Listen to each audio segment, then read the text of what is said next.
జై బాబు జై భీమ్ జై సంవిధాన్ వర్ధన్నపేట నియోజకవర్గ విస్తృత స్థాయి సన్నాహక సమావేశం హనుమకొండ హంటర్ రోడ్డులోని కోడెం కన్వెన్షన్ హాల్ నందు ఏఐసీసీ టీపీసీసీ ఆదేశాల మేరకు వర్ధన్నపేట ఎమ్మెల్యే కేఆర్ నాగరాజు ఆధ్వర్యంలో జై బాబు జై భీమ్ జై సంవిధాన్ వర్ధన్నపేట నియోజకవర్గ విస్తృత స్థాయి సన్నాహక సమావేశాన్ని వరంగల్ జిల్లా కాంగ్రెస్ పార్టీ అధ్యక్షురాలు శ్రీమతి ఎర్రబెల్లి స్వర్ణ అధ్యక్షతన నిర్వహించగా ముఖ్య అతిథిగా వర్ధన్నపేట నియోజకవర్గ ఇన్ఛార్జ్ రాష్ట్ర గిడ్డంగుల సంస్థ corporation chairman Rayala Nageswararao TESCAB chairman Shri Marneni Ravindrarao పాల్గొన్నారు. ఈ సందర్భంగా ఎమ్మెల్యే నాగరాజు మాట్లాడుతూ జై బాపు జై భీమ్ జై సంవిధాన్ నినాదాన్ని బలంగా ప్రజల్లోకి తీసుకెళ్లాలి అని, ప్రజాస్వామ్యంపై ఏమాత్రం నమ్మకం లేని బీజేపీకి పరిపాలించే నైతిక అర్హత లేదు.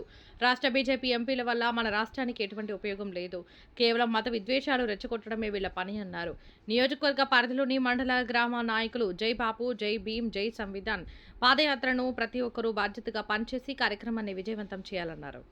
కాంగ్రెస్ నాయకులు కార్యకర్తలు ఈ ఉద్యమాన్ని గ్రామానికి తీసుకెళ్లి ప్రజలను చైతన్యం చేయాలని కోరారు.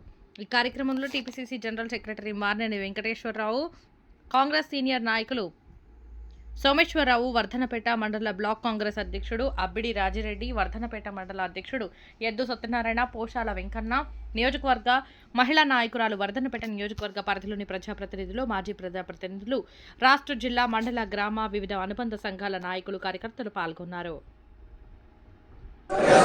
గణతంత్ర రాజ్యంగా నిర్మించుకోవడానికి సాంఘిక, ఆర్థిక, రాజకీయ న్యాయాన్ని, ఆలోచన భావ ప్రకటనను, అంతస్తుల్లోనూ అవకాశాల్లోనూ సమానత్వాన్ని కల్పించడానికి నమస్కారం. ఈరోజు మేము ఈ కార్యక్రమం ఏదైతే తీసుకున్నామో జై బాపు జై భీమ్ జై సంవిధాన్, దీని ముఖ్య ఉద్దేశం ఏంటంటే మీ అందరు మీడియా ద్వారా ఒకటే నేను ప్రజలు యావత్ తెలంగాణ కాదు యావత్ భారతదేశ ప్రజలను ఒకటే కోరుకుంటున్నాను. మీకు రాజ్యాంగం కావాలన్నా, లేక కులాలు మతాలు విడదీసి కొట్లాడేది కావాలన్నా, శాంతి కావాలన్నా, లేక యుద్ధాలు కావాలన్నా, ఈ 3 పదాలపైన మేము ప్రజలలోకి వెళ్తున్నాం. ఏదైతే అమిత్ షా నిండు సభలో డాక్టర్ బిఆర్ అంబేద్కర్ గారిని అవమానపరిచారు, దానిపైన మోడీకి ఎలాంటి వారి ఆలోచన విధానం ఎలా ఉందో ప్రజలందరూ గమనిస్తున్నారు. రామ్ అనండి, మీకు స్వర్గం దొరుకుతుంది. అదే అంబేద్కర్ అనేది ఫ్యాషన్ అయిపోయింది, మీకు జై భీమ్ అనేది ఫ్యాషన్ అయిపోయింది అని అంటున్నారు. జై భీమ్ అనే నినాదం మొత్తం ప్రపంచానికి మేధావుల్లాగా అండి, మీరు మనిషిలాగా చూడండి అనే నినాదంతో ఈరోజు కాంగ్రెస్ ప్రభుత్వం చేపడుతున్న కార్యక్రమంలో ఒక భాగం. మా ప్రియతమ నాయకుడు రాహుల్ గాంధీ భారత్ జోడో యాత్రలో 4000 కిలోమీటర్లు నడిచారు.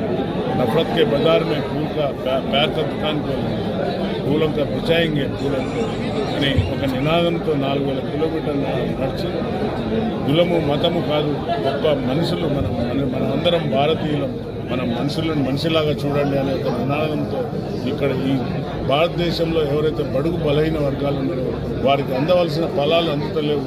సో ఈ యొక్క కార్యక్రమం యొక్క ముఖ్య ఉద్దేశం ఇదే. కాబట్టి గ్రామాలకు కూడా ప్రతి గ్రామంలో ఈరోజు మా కార్యకర్తలు అందరూ కూడా బాపూజీని, అంబేద్కర్ గారిని, అలాగే రాజ్యాంగాన్ని పట్టుకొని గౌరవ ముఖ్యమంత్రి గారు, తర్వాత బట్టి విక్రమార్క గారు, అలాగే కులగణన చేసి బీసీలకు రావాల్సిన హక్కును, అలాగే ఎన్నో ఏళ్ల నుండి ఉన్న